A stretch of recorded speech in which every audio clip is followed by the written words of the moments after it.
지난 몇 주 동안은 우리 아시아의 7교회를 이렇게 섭렵했어요. 에베소 교회, 또 서문화 교회, 또 버가모 교회까지. 이 교회들을 이야기할 때마다 제목을 제가 어떻게 달았냐면 창조 목적 학교 구조 속의 에베소 교회, 창조 목적 학교 구조 속의 서문화 교회, 창조 목적 학교 구조 속의 버가모 교회. 이렇게 교회 이름 앞에 특별하게 수식어를 붙였어요. 수식어를 왜 붙였는지에 대해서 설명을 조금 해드리려고 그래요. 왜냐하면요, 이 에베소 교회, 서문화 교회, 버가모 교회, 이 7교회들은 단순히 교회 이름만이 아니고요, 이 교회 시대에 일어나는 교회 중 하나예요. 교회 시대 전반에 걸쳐서. 그러면 교회 시대라는 것은 언제부터 언제예요? 교회 시대는 예수님의 초림부터 시작을 해서 예수님의 재림까지, 이 기간을 교회 시대라 그런다고요. 그리고 성서에서는 이 기간을 말세다 이렇게 말해요. 말세, 영어로는 the end time, 말세다 그래요. 이걸 이제 하나하나 정리하세요. 그런데 이 교회 시대라는 것은 이 창조 목적 학교 안에서 볼 때는 어디에 속해 있어요? 창조 목적 학교를 잠깐 우리가 보시면, 창조 목적 학교는 언제부터 언제예요? 그 학교가 개교된 것이 아담 타락부터예요. 그렇죠? 아담 타락부터 해서 학교가 개교가 돼가지고 쭉 7,000년 가다가 언제 폐교가 돼요? 이제 천년왕국 끝나고 심판 때 폐교가 돼요. 그것이 몇 년이라고 했던가요? 7,000년이에요. 7,000년. 그 7,000년을 또 뭐라고 불렀죠? 이 세상이라 그랬어요. 이 세상. 그래서 이 7,000년을 창조 목적 학교다 이렇게도 부른 거예요. 그런데 이 학교이기 때문에 학교 안에 학년이 있다고 그랬어요. 기억나세요? 여러분들 다 배운 것들인데 다시 리뷰하는 거예요. 학년이 있는데 그 학년을 어떻게 구별했죠? 매 1000년마다 한 학년이, 학년을. 그래서 처음 1000년 아담 타락에서 노아까지가 유치원이다 이렇게 했어요. 그리고는 노아에서 아브라함까지가 초등학년이다 그랬어요. 그리고는 아브라함에서 다윗까지 1000년을 뭐라고 그랬죠? 중등학년이다 그랬어요. 그리고는 다윗에서 예수님까지 1000년이 고등학년이다 그랬어요. 자, 그러면서 이제 교회 시대가 시작이 돼요. 예수님부터 동서교회 분리, 예수님부터 동서교회 분리 1000년이에요. 그것을 무슨 학년이라고 그랬어요? 초급 대학이다 그래. 초급 대학. 그리고는 동서교회 분리부터 재림까지를 대학교다 그랬어요. 그러니까 이 교회 시대라는 것은 초급 대학과 대학 시대예요. 이 7교회가 존재하는 것은 이 교회 시대에 존재하는 거예요. 그리고는 천년왕국을 무슨 학년이라고 그랬어요? 대학원이다 그랬어요. 대학원. 그런 의미에서 이 교회 시대 안에 7교회가 있는데 근데 그 7교회는 교회 자체로만 있는 것이 아니고 큰 틀에서 창조 목적 학교라는 큰 시스템 안에서, 학교 아닌데 그 시스템인데 구체적으로 초급 대학과 대학교 안에서 존재하는 교회들이에요. 그러니까 우리가 이 수식어를 붙인 것은 그래서 붙인 거예요. 창조 목적 구조 속에 있는 에베소 교회를 우리가 공부했고, 버가모 교회를 공부했고, 이렇게 앞으로도 계속 하겠지만요.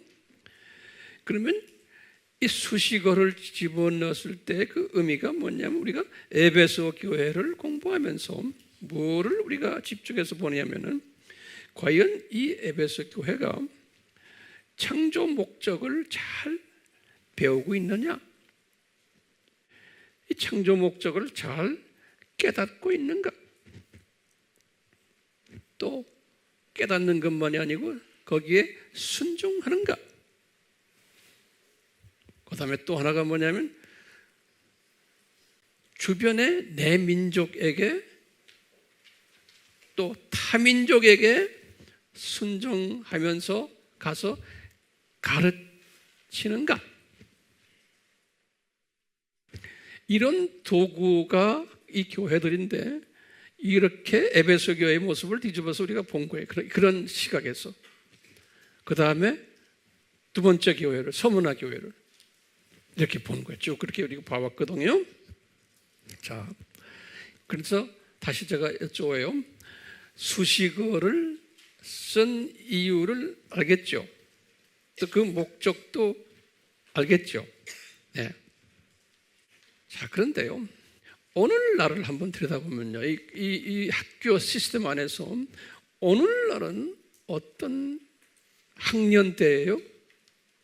오늘 학년이 4년제 대학이에요. 그렇죠? 오늘날 4년제 대학에서도 지금 우리가 지금 어떤 때 있어요?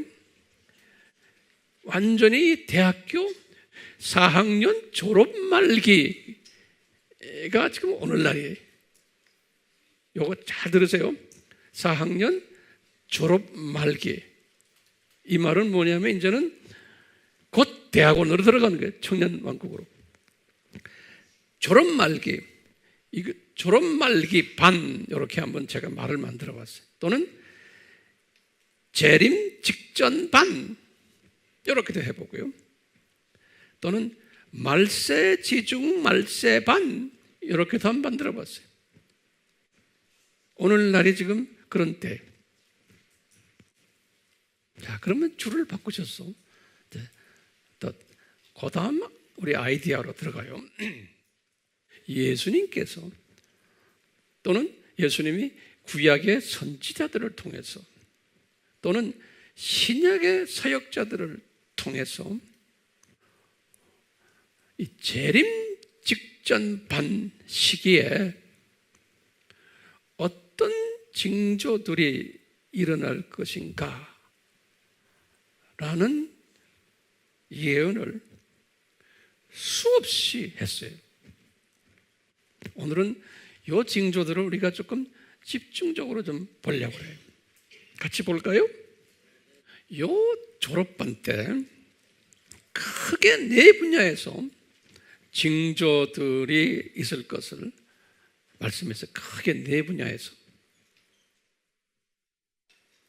첫 번째 분야는 뭐냐면요, 자연 현상적 징조들이, 자연 현상적 징조들이, 이런 부분을 쭉 설명했어요. 두 번째는 정치적, 군사적 징조들이, 세 번째는 사회적, 문화적, 가정적 징조들이, 네 번째는 종교적, 복음적, 선교적 징조들이, 이 네 가지 징조들을 선지자들 통해서 다 말씀하도록 했어요. 구약에서 신약에서 예수님도 직접 하시고. 왜냐하면요, 예수님의 예언은 항상 예수님이 직접 하시기도 하시지만 대부분의 예언들은 예수님이 선지자들을 통해서 이 모든 일들을 하게 했어요. 예언들을. 아모스 3장 7절에 아모스가 이런 말을 해요. 하나님은 선지자들인 그분의 종들을 통해서 그의 비밀을 때는 시크릿 그의 비밀을 나타내지 않고서는 아무것도 행치 아니하신다. 이거 기가 막힌 말씀하셨어요. 이 말은 뭐냐면요, 하나님이 비밀이 있는데, 숨겨놓은 비밀이 있는데 이 비밀을 꼭 선지자들 통해서 말씀하시고는 그 다음에 이것을 꼭 이루신다는 거예요. 그러니까요, 그 다음에 중요한 게 이 비밀이라고 그랬어요. 비밀. 그러니까 이 지금 징조들이, 이런 징조들 있잖아요. 이런 징조들이 다 비밀인데 왜 비밀이라고 그랬냐면 이 선지자들이 예언하는 예언의 내용들이 비밀이라는 거예요. 이 말은 뭐냐면요, 소수의 남은 자들만, 같은 하나님의 자녀지만 모든 크리스찬들이 이 예언에 관심이 없거나 또는 눈 감겨 있거나 자각 증세 없거나 이렇게 디자인이 되어 있다는 거예요. 내가 다시 말해요, 이 선지자들이 말하는 내용들을 대부분의 하나님의 자녀들은 관심이 없다는 거예요. 또는 무감각하거나 거기에 눈이 감겨 있고 자각 증세도 없다는 거예요. 그래서 비밀이란 단어를 썼어요. 이것은 소수의 남은 자들만 여기에 관심을 두고 그 뜻을 이해하려고 들고 또 그 뜻에 반응하시고 또 그 뜻에 준비를 한다는 거예요. 이 준비라는 개념이에요. 이 비밀이라는 단어 속에 그런 의미가 들어있는 거예요. 소수의 하나님의 자녀들만 이 예언하는 분들의 말씀에 관심을 두고 깨닫고 삶에 적용하고 순종하고 준비하며 또 이 비밀을 남에게 전파한다는 거예요. 자, 그러니까요, 이 재림 직전 반에게 우리 오늘날 크리스찬들이에요. 오늘날 전 세계 크리스찬들이에요. 이 전 세계 크리스찬들에게 이 재림 직전에 일어날 이 네 분야의 징조들을 여러분들이 들고 다니는 성경에 다 적혀 있는 거예요. 네. 그런데 거기에 대해서 관심 두거나 반응을 하거나 그런 사람들은 준비하거나 이런 사람들은 다수의 소수라는 거예요. 그 다음에요, 예수님이 또 이런 말씀하셨어요. 이 재림 직전 반에 일어날 징조들은 영적 산고다 이런 말이에요. 영적 산고다. 영적으로 상고를 겪는 것이다 라고 말씀하셨어요. 마태복음 24장 8절에. 그러니까 자연현상적 징조들이 자연현상적 상고들이다. 정치적 군사적 징조들도 정치적 군사적 산고들이라는 거예요. 그 다음에 사회적 문화적 가정적 상고들이고 종교적 복음적 선교적 산고들이라는 거예요. 그런데요, 요 산고들은, 다시 말하면 요 징조들은 반드시 있어야 된다는 거예요. 아주 반드시 must. 마태복음 24장 6절에. 마태복음 24장 몇 절이에요? 6절에. 요 징조는, 요 상고는 몇 가지 상고예요? 네 가지 상고는 반드시 반드시 있어야 한다고 누가 말했어요? 예수님이 말씀하셨어요. 예수님이. 자, 그리고 또 줄을 바꾸세요. 이 산고는 임신과 해산과 같은 단어예요? 이거 달라요. 그래서 노트에다 적으세요. 산고는 임신과 해산과 구별되는 내용이에요. 단어예요. 그러면 우리가요, 처음에 임신은 무엇인가 한번 봐요. 임신은 뭐예요? 첫 번째는 아기를 베는 거죠. 그렇죠? 아기를 베는 상태를 임신이라고 그래요. 임신 기간은 어떻게 돼요? 우리 이제 인간을 생각해 보세요. 임신 기간이 몇 개월이에요? 10개월이죠? 그러면 우리 영적 임신을 한번 딱 봐요. 교회 시대의 영적 임신은 예수님이 승천하신 후에 지상 사명을 받기 전에 이분들이 크리스찬이 된 거예요. 그래서 복음의 메시지를 받은 거예요. 예수님의 정체성을 믿고서 그것이 예수님을 임신한 거예요. 교회가. 그래가지고 교회는 임신 기간이 교회 시대 쭉에서 근 2000년 가까이가 임신 기간이에요. 교회 시대는 영적 임신 시대. 자, 그러면 두 번째 개념이에요. 산고는 무엇일까? 산고는 뭐예요? 해산 전에 겪는 고통이에요. 언제 산고가 시작되는가? 질문 적으세요. 언제 산고가 시작되는가? 그러면 첫 번째 뭐라고 대답해야 돼요? 임신 기간 10개월이 거의 찼을 때. 이 말은 뭐예요? 영적으로 교회 시대가 거의 찼을 때. 자, 그러면 산고의 특징이 뭘까? 산고의 특징은 교회 시대가 이제 찼을 때, 10개월이 거의 찼을 때, 한꺼번에 아니라 요거는 점진적으로, 발전적으로 이 고통의 정도가 처음에는 조금씩, 간격도 넓게, 길게, 속도도 천천히. 그러다가 해산 직전 되면 어떻게 돼요?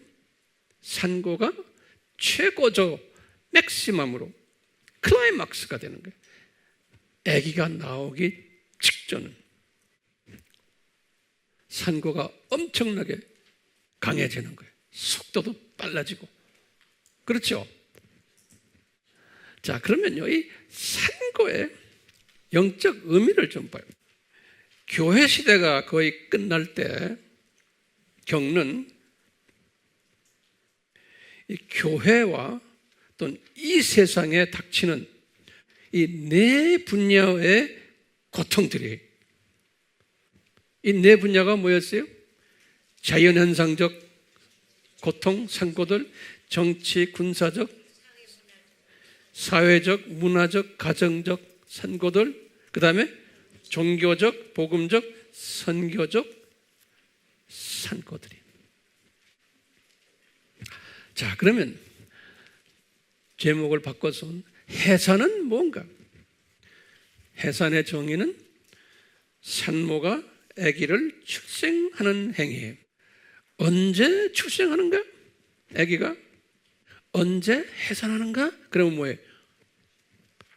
산고가 끝날 때. 그렇죠? 산고를 마친 후에 출생이 그 해산이. 그러면 해산의 선물이 뭔가? 해산의 선물? 뭐예요? 자녀, 출생이. 그러면 해산의 특징은 뭘까? 해산의 특징은 이 보배로운 선물을 받은 거예요. 아기의 선물이에요. 또 그 아기는 감사의 선물이에요. 기쁨의 선물이에요. 환희의 선물이에요. 그 다음에는 값없이 얻은 은혜의 선물이에요. 그 자녀가, 아기가. 이것을 영적으로 해석을 하면 이 해산은 뭘까요? 영적 아기는 누굴까요? 나오는 아기가, 그 아기가 재림하는 예수님이. 보배로운 선물의 특징이 감사의 선물이, 기쁨과 환희의 선물이, 은혜의 선물이. 예수님이 재림하신다는 것은 우리가 대학을 졸업한다는 말과 똑같은 말이에요. 대학을 졸업한다. 다른 말로 하면 대학원으로 입학한다. 천년왕국으로 들어간다라는 거예요. 그렇기 때문에 예수님이 재림에 오실 때 왜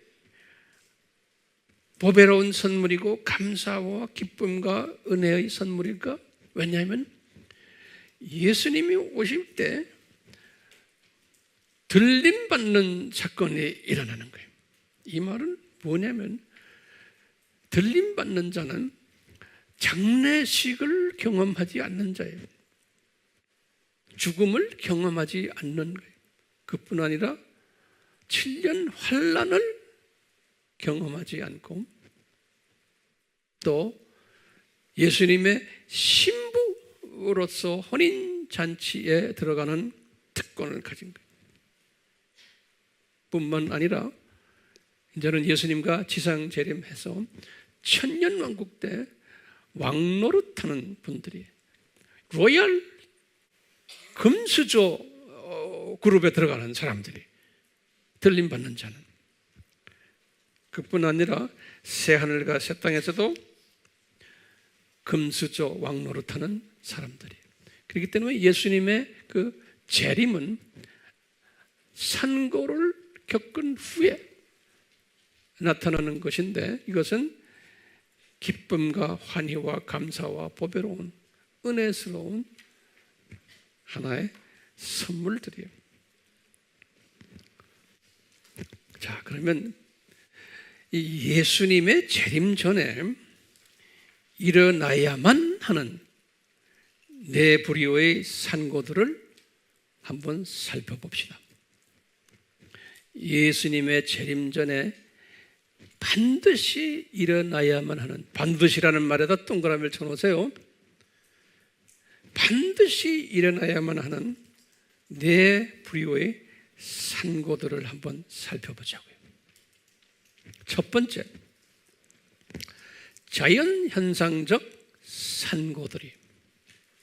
예수님이 말씀하셨는데요. 성경 구절을 먼저 드릴게요. 마태복음 24장 7절 그리고 누가복음 21장 11절 또 요한계시록 6장 5절에서 8절 이 모든 내용들이 이 자연현상적 상고들이 있을 것을 예수님이 예언해 주셨어요. 그러면 그걸 구체적으로 간단하게 보면 우리 다 아는 이야기지만 첫째는 기근이 각처에서 일어날 거라는 거예요. 이상기후. 두 번째, 전염병들이 많이 퍼질 거라는 거예요. 세 번째는 아주 빈번하게 지진들이, 큰 지진들이 일어날 거라는 거예요. 그리고 누가복음에는 하늘의 표적들이 여기저기에서 일어날 거라는 거예요. 다시 말하면 태풍들, 이상 기온들, UFO 이런 것들, 이런 일들. 계시록에서는 이것을 거물말 또는 청황색 검은 말 또는 청황색 말 이렇게 표현했어요. 자연현상적 산고들이, 이런 산고들이 예수님 재림 전에 있을 거라는 거예요. 그러니까 이런 것이 있어야 돼요? 없어야 돼요? 있어야 되는 거예요. 지금 일어나고 있어요? 없어요? 일어나고 있어요, 지금요. 그러니까 일어나야만 되는 거예요. 그러니까 이런 거 일어날 때마다 우리는 어떻게 해요? 일어나야만 하신다고 예수님이 하셨으니까 일어나고 있구나. 이게 우리가 인위적으로 막을 수 있어요? 없어요. 막으려고 하면은 이건 비성서적이에요. 두 번째 상고들 보세요. 정치적, 군사적 상고들이요. 예수님이 말씀하셨는데요. 마태복음 24장 6절에서부터 7절, 누가복음 21장 9절에서 10절, 요한계시록 6장 4절에서 5절에 다 예수님께서 말씀하신 거예요. 뭐냐면 첫째로 정치적 군사적 상고들은 각 도처에서 전쟁과 전쟁 소문이 세계적으로 퍼진다는 거예요. 전쟁과 전쟁 소문이. 그리고는 민족과 민족끼리 대결하는 일들이 수없이 일어난다는 거예요. 민족과 민족은 족속 간의 전쟁이. 세 번째는 국가와 나라와 나라들끼리 대적하는 일들이 여기저기서 일어난다는 거예요. 이것을 계시록에서는 붉은 말 탄 자 그랬어요. 붉은 말을 탄 자. 지금 이런 일들이 일어나고 있어요. 이제는 자칫하면 세계 3차 전쟁이 일어날 터인데 그것은 언제 일어나겠어요? 산고가 끝날 때예요. 그렇죠? 그건 우리가 이 산고가 언제 끝난지는 우리가 알 수가 없어요. 하여튼 이런 일들이 여기저기에서 일어날 때마다 우리는 이 세상을 그런 시각으로 보는 거예요. 저는 그런 시각으로 보는 거예요. 이런 것이 당연히 일어나야 되는구나. 세 번째는 사회적, 문화적, 가정적 산고들이에요. 여기에 대해서 예수님이 이렇게 마태복음 24장 10절에서부터 13절에 예수님이 말씀하셨어요. 마태복음 뭐예요? 24장 10절에서 13절. 그리고는 바울이 디모데에게 가르쳤어요. 디모데후서 3장 1절에서부터 5절이. 예수님이 뭐라고 그러셨냐면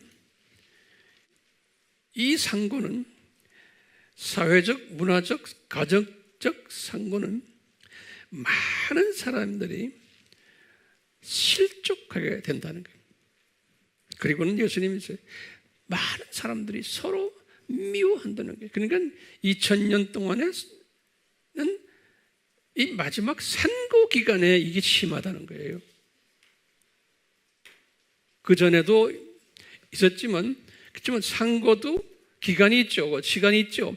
처음 시작할 때는 여기 덜 하지만 가면서 해산 바로 직전에는 이게 더 심하다는 거예요. 그렇죠. 해산의 고통이 심하잖아요. 똑같이 서로 실족하고 사람들 서로 미워하고 그 다음에 불법이 성하고 사랑이 식어지고 양심이 화인 맞고 예수님이 다 이런 말 했어요. 바울이 디모데에게 하신 말씀은 엄청나게 많아요. 그래서 종말 때 디모데야, 이런 일이 일어난단다. 과거 2000년 기독교 이 교회 시대가 종말이지만 지금은 종말의 종말이에요. 이 시대에 불법이 성하고 그랬어요. 사람들의 양심이 형편없이 되고 서로 미워하고 사랑이 식어지고 악이 성하고 무정하고 화해하지 않고 배반하며 서로 모함하고 사람이 사납고 선한 것을 좋아하지 않고 감사하지 않고 이기주의, 개인주의, 자기만 사랑하고 물질 만능주의, 돈을 사랑하며 가짜가 진짜 행세를 하는 이러한 산고들이 있겠다는 거예요. 사회적, 문화적, 가정적 산고들인 거예요. 이것이 한국 사회에만 있어요? 아니에요. 북한에 가도 똑같고 일본도 똑같고 중국, 동남아, 중앙아시아, 러시아, 유럽, 중동, 아프리카 전역, 미국, 카나다, 중남미 다 똑같아요. 우리는 지금 이 땅에 살고 있으니까 우리만 지금 이런 걸 경험하는 줄 알고 있어요. 아니에요. 전 세계는 똑같아요. 또 이 예수님이 예언하신 것이 그대로 다 그대로 일어나고 있어요. 전 세계가요. 한국만이 아니에요. 우리 한국 사람들은 조그만 좁은 땅에 있으니까 요새는 좀 많이 나아졌지만 지금 우리만 그런 줄 알아요. 아니에요. 왜 우리만 아니에요? 그럼 뭐라고 대답해야 돼요? 예수님이 이것은 세계적으로 일어나는 거라고 말씀하셨지 한국에 일어난다고 써 있어요 거기? 아니잖아요. 자, 그러면 제가 여쭤볼게요. 이런 사회적, 문화적, 가정적 이 지금 산고가 앞으로 점점 나아지겠어요? 더 심해지겠어요? 더 심해지게 돼 있는 거예요. 왜요? 산고기 때문에 그런 거예요. 산고는 아기 낳기 전에는 더 심해요. 그러니까 앞으로 우리가 준비하고 있어야 돼요. 이것을 막을 길이 있어요, 없어요? 막을 길이 없어요. 아무리 진리를 외쳐도 윤리도덕을 외쳐도 마이 동풍이요. 진리를 외치는 자는 적반하장으로 공격받게 돼 있는 거예요. 그러니까 진리를 외치는 자는 외로운 싸움을 하게 되어 있어요. 왜요? 예수님이 뭐라고 그랬어요? 이것은, 이 상고는 반드시 일어나야 된다는 거예요. 그런데 가면 갈수록 더 심한 건 왜 그래요? 산고기 때문에 그런 거예요. 산고. 그러니까 예수님의 재림 전에는 엄청난 아픔이 있을 거라는 거예요. 자, 예수님이 이런 사회적, 문화적, 가정적 또는 나중에 우리가 종교적 보겠지만 이런 상고를 예수님이 누가복음 17장 26절에서 27절에 뭐라고 말씀하셨냐면요. 요 상고 때는 노아의 때와 같다 그랬어요. 노아의 때와 같다 그랬어요. 예수님 말씀하셨으니까 뭐 정확하게 그때가 돼야 되는 거예요. 노아의 때를 딱 보면 창세기 6장 7절에 딱 보면요. 6장과 7절에 보면은 특징이 있어요. 노아의 때는 성적으로 문란했어요. 그리고는 사회적으로 부패했어요. 그리고는요, 영적으로도 문란했어요. 부패했어요. 다른 뭐 다 있겠지만요. 네. 그러면서 예수님의 공중 재림이 있을 때, 노아의 때는 사람들이 어떤 모습이냐면 삶이 바쁘다고 그랬어요. 특히 크리스찬들 보고 이야기하는 거예요. 하나님의 자녀들이 돈벌이에 바쁘고 생활에 바쁘고 가정에 바빠서 인자가 오는 것을 이분들이 기다리질 않고 바빠서 장가가고 시집가고 파티하고 노아가 방주 들어가는 그날까지 이런 짓을 했다는 거예요. 똑같이 오늘날도 이제 예수님의 재림하지만 그냥 이 하나님의 자녀들이 이 모든 잡다한 지금 이 산고에 그냥 휩쓸려 가지고 그것 때문에 자기의 생각까지도 흐트러져 가지고 예수님의 재림 산고를 기다리지 않고 이 문제들, 눈에 보이는 이 문제들 해결하느라고 정신이 없다는 거예요. 오히려 이 산고를 없애려고 세상 사람들도 노력을 하고 하나님의 자녀들도 노력을 하는 거예요. 이 사회 문제를 해결하려고, 전쟁 문제를 해결하려고, 가정 문제를 해결하려고. 그런데 그게 잘 안 된다는 거예요. 왜냐? 반드시 이것이 있어야 되기 때문에. 예수님이 누가복음 17장 28절에서 30절에 또 이런 말씀을 하셨어요. 요 상고 때, 어느 때와 같았냐면 롯의 때와 같다 그랬어요. 롯 알죠? 소돔과 고모라. 롯의 때와 같다 그러면 딱 우리가 알아야 돼요. 이 소돔과 고모라는 어떤 도시였길래 패망을 당했어요? 동성애 때문에. 이 소돔과 고모라는 동성애 도시예요. 이제 창세기 19장 5절에 보면 정확하게 나와요. 그러니까 예수님께서 그런 거예요. 이 지금 재림 전에는 이 상고 중에 창조 목적을 위반하는 이 동성애 사건들이 아주 많이 퍼지며 과거에 숨어있던 사람들이 카밍아웃 하면서 전 세상을 어지럽게 만든다는 거예요. 그렇게 지금 되고 있어요? 안 되고 있어요? 이 동성애 사건이 이제 세상 사람들만 아니고 교회 안에 들어와 가지고 지금 로마 가톨릭도 그건 이미 지금도 중요하지만 성공회는 이미 동성애 성공회 사제들 다 인정하고 신학생들 다 인정하고 미국의 장로교도 그렇게 돼버렸고 PCUSA라고요. 감리교도 그런데 지금 감리교가 지난번에 이것 가지고 싸움이 나는데 이번에 또 내년 총회는 심각해요. 감리교 교단이 이제 둘로 갈라질 지금 처지에 있어요. 미국의 그 큰 교단이. 왜냐하면 동성애 문제 때문에. 소위 우리 한국교회 감리교나 또는 아프리카 출신들이나 중남배 출신들은 동성애를 반대를 해요. 같은 감리교 안에서도. 그런데 백인들은 대부분이 다 거기에 찬성하기 때문에 지금 비백인과 백인들과의 지금 세력 다툼을 하면서 내가 엊그제 그쪽 뉴스를 보니까 교단이 갈라질 가능성이 다분히 있다는 거예요. 그만큼 진통을 하고 있는 거예요. 근데 이 문제가 우리나라에도 지금 들어오고 있죠. 우리나라만이 아니에요.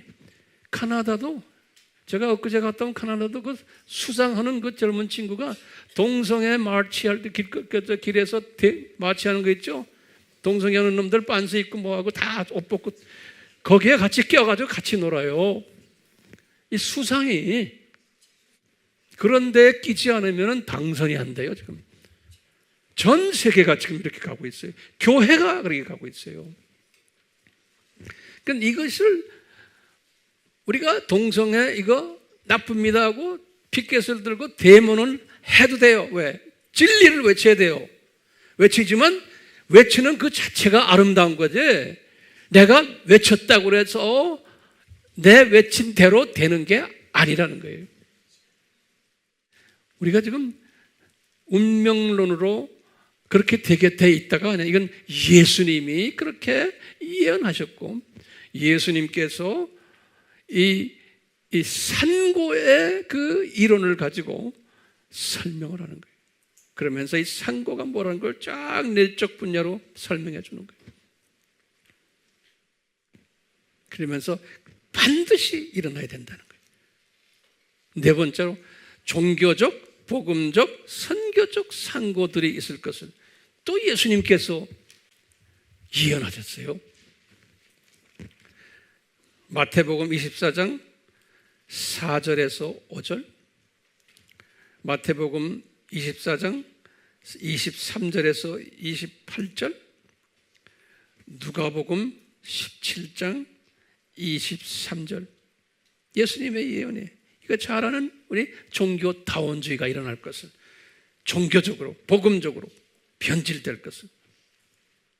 그러면서 예수님께서 그래서 이 진짜 기독교인들은 예수님 이름 때문에 고난을 받고 미움을 받고 또 나중에는 감옥에도 들어가고 죽임까지 받는 이런 일들이 일어날 거라는 거예요. 누가복음 21장 12절에서 17절에도 우리 크리스찬들이 박해를 받고 미움받고 감옥에 간다는 이야기를 했는데요, 거기에 보면 중요한 말씀 하셨어요. 누가복음 21장 12절에서 17절에 보면 이 말씀 잘 들으세요. 이럴 때, 지금 우리가 지금 이런 때예요. 이럴 때 복음을 증거하는 기회가 생긴다는 거예요. 예수님께서 말씀하시는 거예요. 이럴 때 누가복음 21장 13절에 그랬어요. 그러면서요, 너희들이 이런 상고가 있을 때 너희는 미리 무슨 말을 해야 될까 걱정하지 말라는 거예요. 내가 너희들에게 생각을 줘가지고 저자들이 너희들에게 반박하지 못하도록 내가 말 주변, 구변을 줄 것이고 지혜를 줄 것이라는 거예요. 그리고는 너희는 머리카락 하나도 결코 손상되지 않을 거라는 거예요. 그러니까 이런 때 예수님께서 지금 뭐라고 말씀하세요? 너희들은 내 이름 때문에 어려움 당하고, 그렇지? 내가 지금 곧 나타날 텐데 내가 나타날 것을 외치라는 거예요. 미움받는, 공경받는 환경 속에서 그런 사람은 들림을 받는다는 거예요.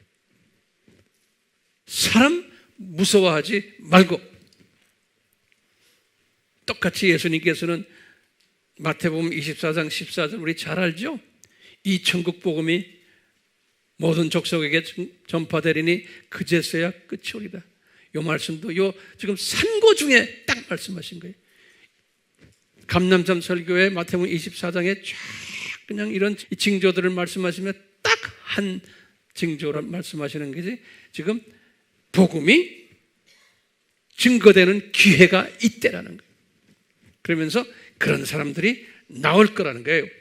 우리가 지금 그 일에 집중하고 있지 않습니까? 제가 주일마다 설교할 때 그 일에 집중하죠. 이 세상을 바꾸려고 제가 메시지를 전합니까? 아니죠. 자, 오늘날 세계 인구가 몇 명이에요? 75억이에요. 오늘날 세계 인구가 75억이 있는데 한 사람도 예외 없이 75억 중에서요, 이 네 가지 부류의 상고 속에 들어있는 거예요. 동의하세요? 전 세계 75억 인구 모두가 이 네 가지 상고들 속에 속해 있는 거예요. 그 영향권 안에 있는 거예요. 비기독교인과 기독교인 다 합해서 이 세상에는 비기독교인들이 훨씬 더 많죠? 기독교인은 많지 않아요? 함께 살고 있으면서 이 네 가지 산고를 피부로 느끼고 매일 피부로 느끼고 매일 경험하고 함께 살고 있는 거예요. 그러니까 공존하는 거예요, 지금. 그렇죠? 그런데 이 네 가지 산고를 보는 시각이 서로가 다른 거예요. 기독교인들이나 비기독교인들 다 이 네 가지 시각을 보는 이 시각이 다른 거예요. 그 시각이 다른 말을 뭐라고 하냐면 세계관이 다르다 그러는 거예요. 월드뷰에 세계관이 다르다. 자, 그러면 이 세계관이란 뭐냐? 제가 정의를 내릴게요. 세계관이란 건요, 이 세상 또는 이 세상에 일어나는 사건들 또는 이 네 부류의 산고들, 이런 것을 보는 시각이에요. 이 세계관이라는 건 시각만이 아니에요. 이것을 이해하는 시각도 있으니까 보는 시각이 있고, 이것을 이해하는 시각이 있고요, 이것을 해석하는 시각이 있고요, 이것을 해결하는 시각이 있어요. 이 네 시각을 합해서 우리가 세계관이다. 이 네 가지 이 지금 상고들을 세계 사람들이 어떤 세계관을 가지고 보는지를 잠깐 한번 섭렵해 봤으면 해요. 이 말씀이 제 결론의 말씀이에요. 이걸 여러분들이 잘 소화하시면 제가 오늘 설교하는 데 목적을 충족시킬 것 같아요. 첫 번째, 이 자연현상적 산고를 보는 세계관이에요. 그 밑에 넘버원 치군요, 비기독교인들 그랬어요. 비기독교인들이 이 기근이니 전염병이니 지진이니 이런 것들 막 나오는 것들을 어떻게 보느냐에 비기독교인들이 보는 시각이에요. 첫 번째, 비기독교인 중에서 두 가지가 있어요. 하나는 뭐냐, 전혀 무관심한 자들이에요. 그런 걸 별로 관심 안 두는 사람들이 대부분이죠. 대부분 비기독교인 중에서요. 일어나는구나 이 정도로 보죠. 관심 없는 사람들. 그렇죠? 두 번째로는 어떤 관심 있는 사람들이, 관심자들이 있어요. 비기독교인들 중에서. 이 사람들은 지진이니 전염병이니 이런 기근이니 여기에 대해서 대책을 강구를 해요. 이분들이 인간의 노력을 최선으로 해서 자연을 어떻게 정복하나를 시도하기를 하고, 인간 노력을 가지고 이 문제를 해결하려는 그 추구하려는 게 있어요. 그러면 전염병 예를 들면서 어떻게 인간의 노력으로 이것을 문제 해결을 받으려고 해요? 유엔의 세계보건기구 또는 정부의 여러 가지의 보건기구들 또는 NGO 그룹들, 이런 것들을 통해서 이런 문제들을 해결받으려고 해요. 전염병 문제. 그러면 이것이 해결될 걸로 생각하고 있어요.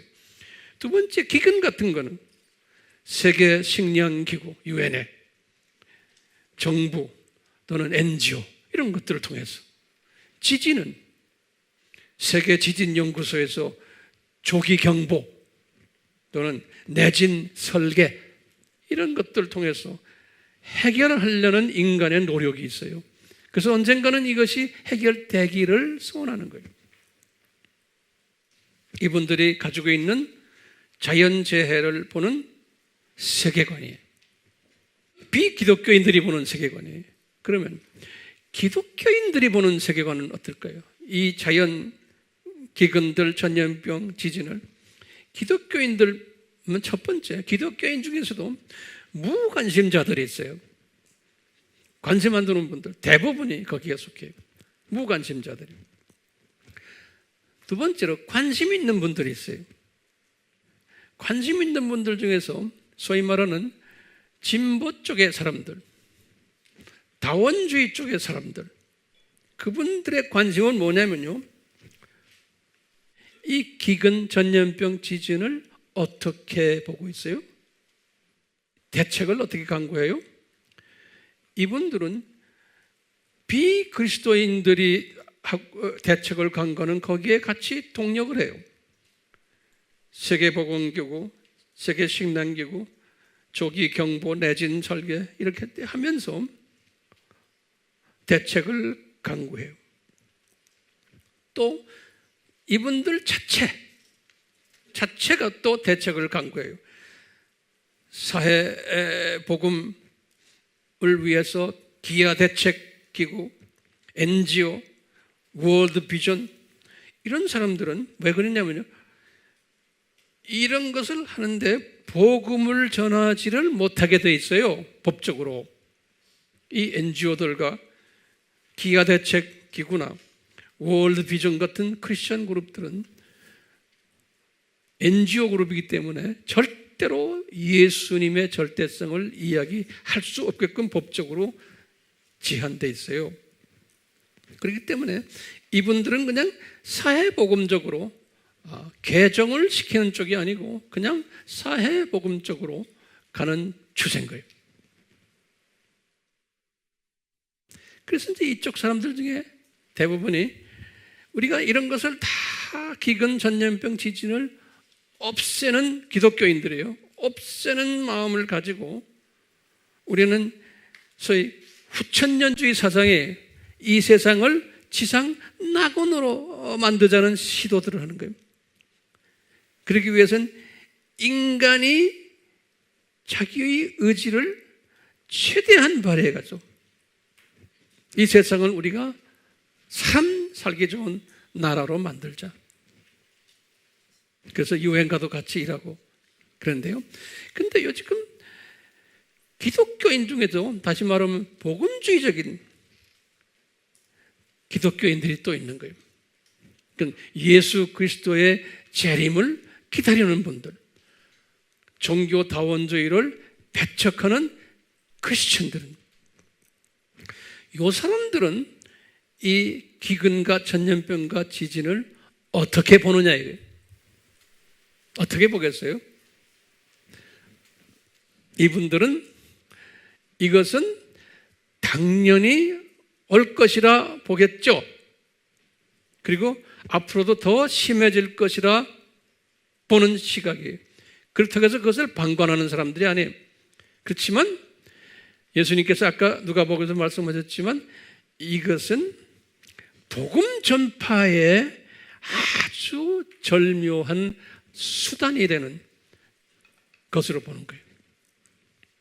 그러기 위해서는, 복음 전파하기 위해서는 제일 먼저 구호 물품을 갖다 주고 도와주고 하는 일에 참여하면서 그걸로 끝나는 게 아니고 복음을 거기에다가 붙이는, 그러니까 구호 플러스 복음, 목적은 뭐예요? 복음 전하는 데에 목적이 있는 거예요. 그러니까 이 그룹들은 이런 모든 것들을, 기근이나 전염병이나 지진을 보면 어떤 시각으로 보냐면, 아하, 예수님의 재림의 징조구나, 또는 복음 전파를 하는 최적의 기회구나, 재림의 임박성이 꼭 필요하구나, 이걸 전해야겠다라는 시각으로 이 자연재해를 보는 거예요. 시각에 엄청난 차이가 있는 거예요. 그런데 이렇게 보는 사람들은 소수 중에 소수예요. 우리 AMI 교회는 이 소수 중에 소수 그룹에 속해 있고, 이것 때문에 미움을 받아야 하는 그룹들이에요. 배척을 받아야 되는 그룹들이. 아멘이요? 아니요? 자, 두 번째, 정치적 군사적 산고들을 보는 다양한 세계관들이. 첫 번째, 비그리스도인들은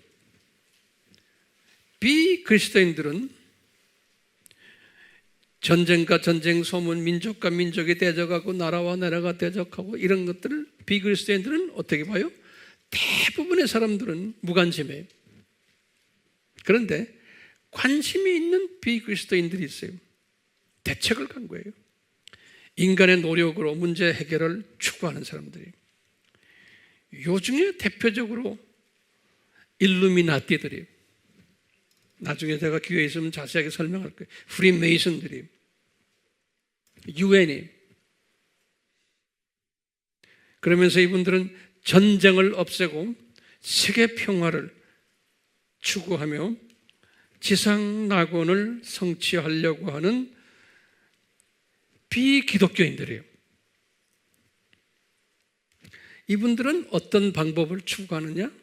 이러기 위해서 단일 정부, 단일 경제, 단일 종교, 다원주의, 그 다음에 인권 우선, 인본주의, 탈신본주의. 이것이 이미 이런 일이 있을 것을 요한계시록에서 13장에서 18장에 쫙 설명해 놨어요. 이제 우리 그때 가면 자세히 설명할 거예요. 이런 일들이 일어나고 있는 거예요. 네. 그러면 그리스도인들은 이 문제를 어떻게 보느냐? 거기에는 두 가지 그리스도인들이 있죠. 진보적인 그리스도인들. 대부분의 그리스도인들은 무관심해요.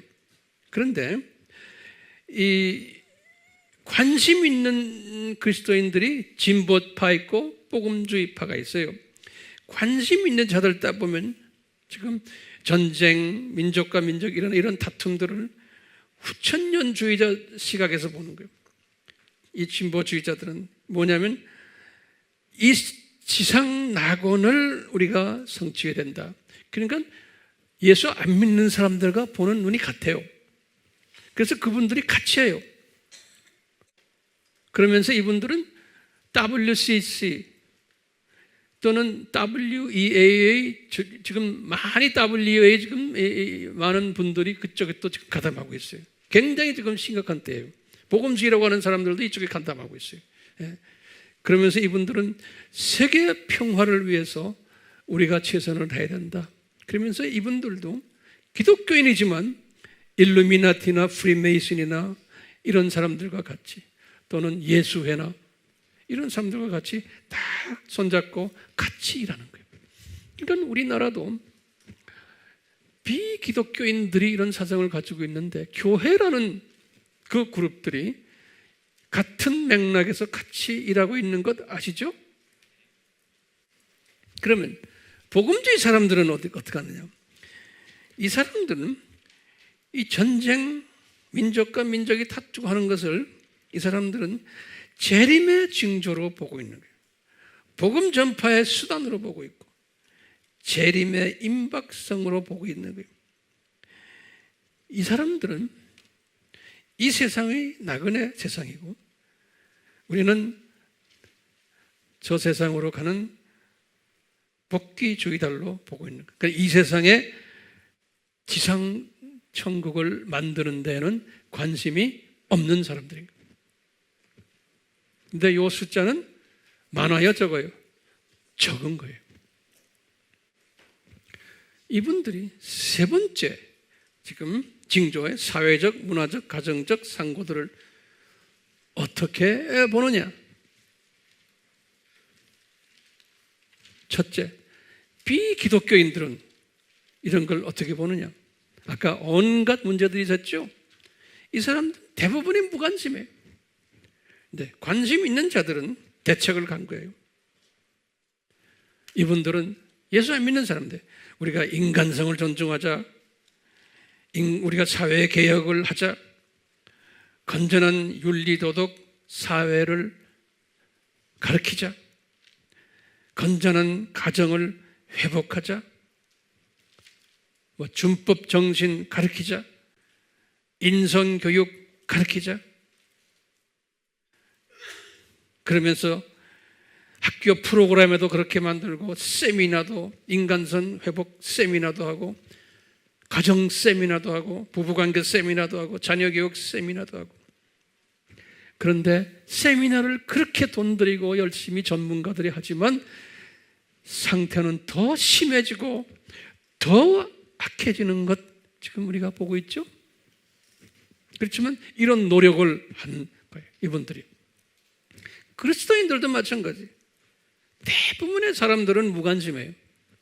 그런데 관심을 가진 그리스도인들 중에서도 진보주의자들과 복음주의자들이 다른 거예요. 이 진보주의자들은 비그리스도인들과 거의 같은 맥락에서 같은 방향에서 이 문제를 해결하려고 해요. 그런데 복음주의자들은 이 문제를 해결하려고 하지만 해결이 안 되는 것을 알고 있어요. 해결을 못하는 것을 알고 있어요. 그렇지만 최선을 다해서 해결하는 쪽으로 가주는 것도 중요한 거예요.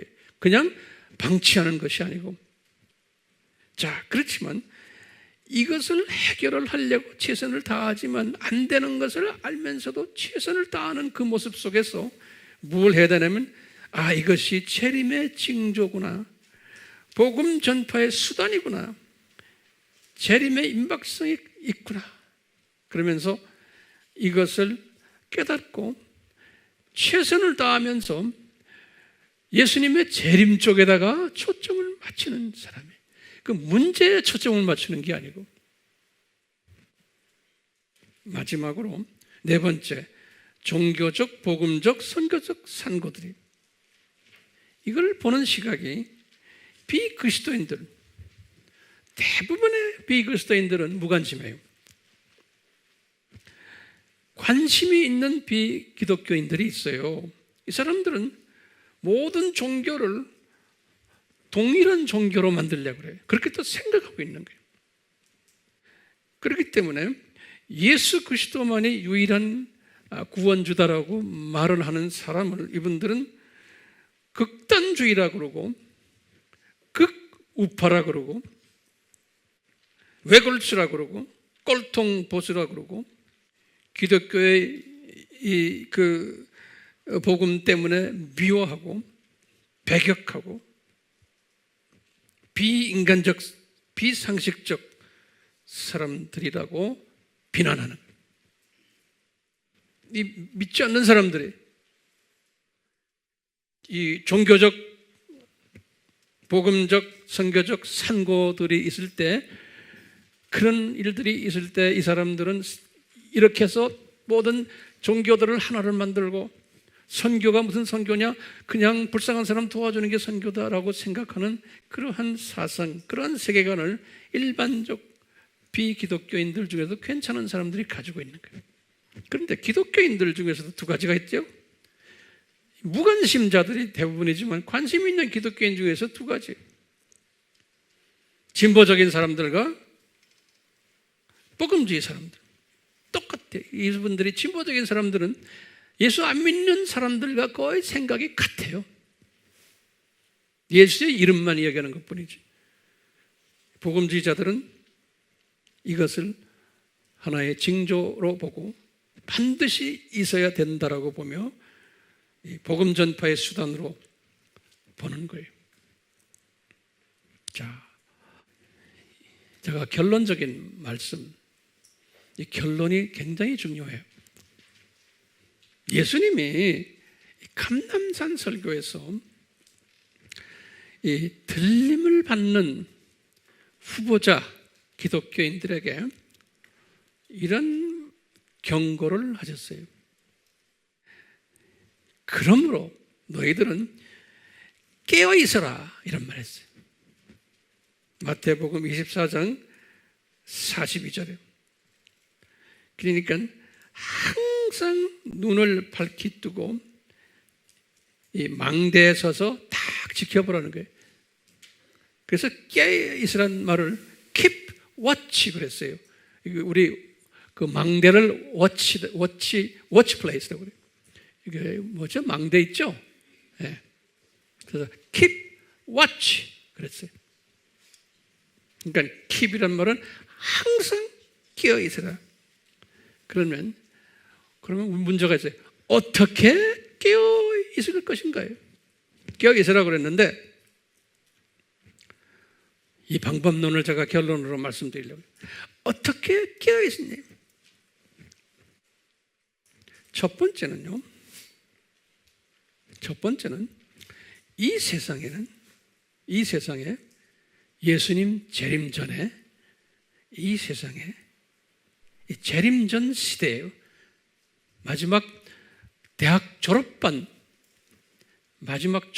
시대에는 다양한 세계관을 가진 사람들이 살고 있다는 것을 먼저 인정해야 되는 거예요.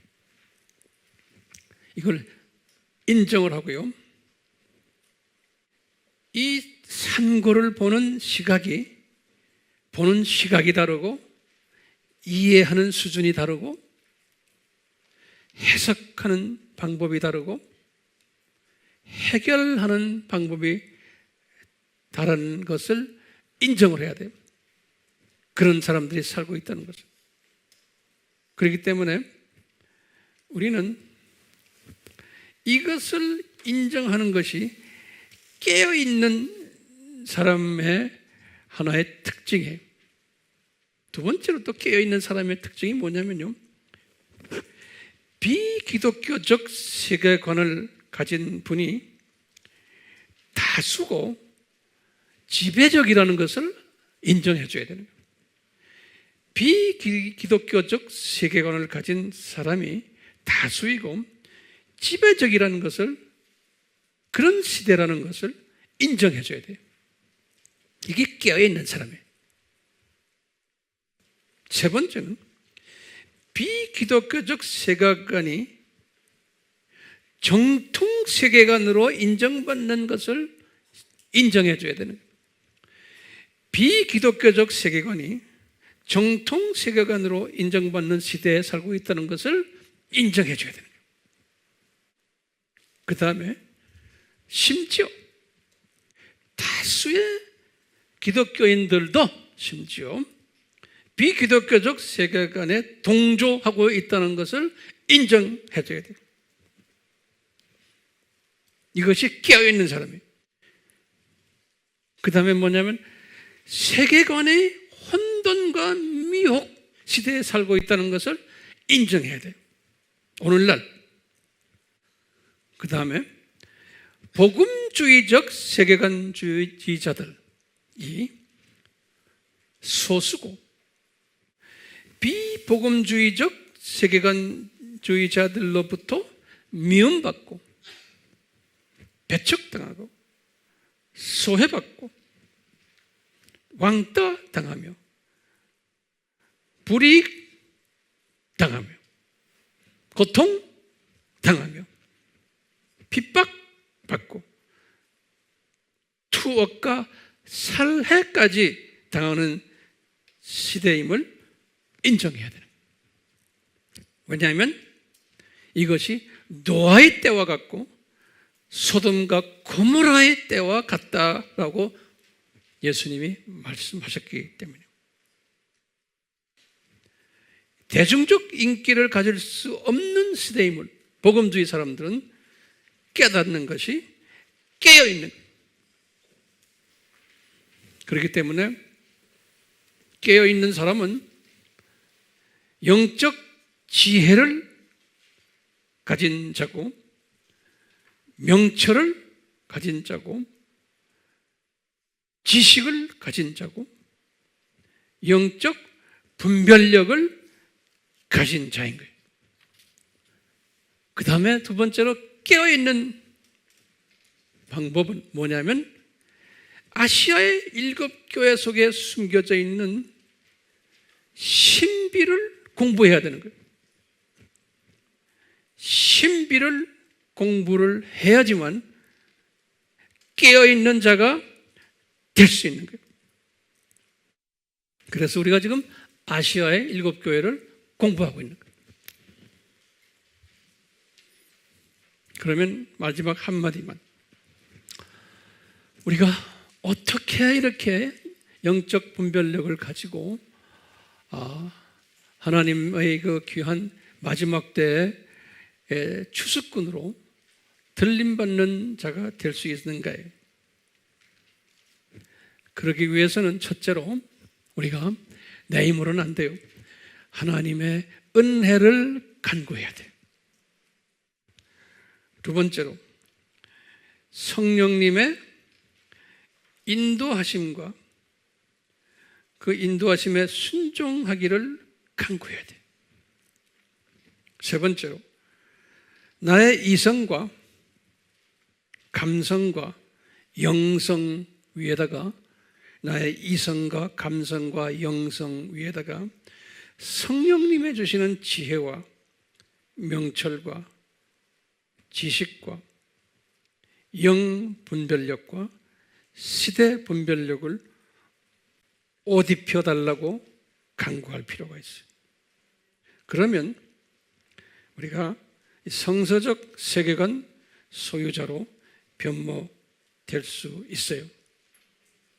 이렇게 깨어있는 자는 영적 면역력을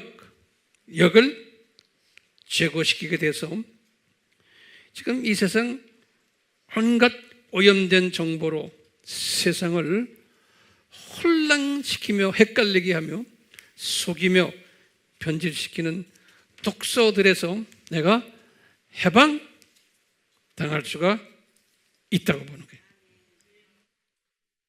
내가 한 가지 질문만 던지고 끝내겠어요. 산고가 필요해요? 반드시 꼭 필요한 거예요. 우리가 아시아 7교회를 공부하면서 이제 이 산고의 문제들, 이 7교회가 어떻게 이 문제들을 다루어 왔으며 또 어떻게 이 문제들을 앞으로 다룰 것을 이제 공부하게 될 것이고, 우리가 일부는 이미 공부했어요. 그런 의미에서 지금 우리가 살고 있는 이 세대에 아시아의 7교회에 대한 공부는 상당히 의미 있는 주제라고 생각이 돼요. 자, 같이 우리 기도합시다. 하나님 아버지, 예수님께서는 직접 말씀하시기도 하셨고 선지자들을 통해서 구약과 신약의 선지자들과 사역자들을 통해서 이 산고에 관한 예언들을 하셨습니다. 그리고 예수님께서 분명히 말씀하시기를 반드시 일어나야 된다고 하셨습니다. 우리가 지금 아주 심한 산고 속에 있습니다. 저희들을 도와주셔서 은혜를 베풀어 주시고 이 산고를 성서적으로 예수님의 마음을 가지고 직시할 수 있는 영적 통찰력을 허락해 주시옵소서. 이것을 깨달은 후에 우리가 어떤 삶을 살아야 되는지도 가이드해 주시옵소서. 내가 알고 있으면 내 주변 사람들에게 이것을 전하는 전파자가 되도록 은혜 베풀어 주시옵소서. 예수님의 이름으로 기도드리옵나이다. 아멘. 지금 이 시간은 예수 그리스도의 무한하신 은혜와 하나님 아버지의 극진하신 사랑하심과 성령님의 끊임없이 깨닫게 하심과 순종케 하심이 우리를 항상 변화시키며 우리를 떠나지 않기를 축원하옵나이다. 아멘.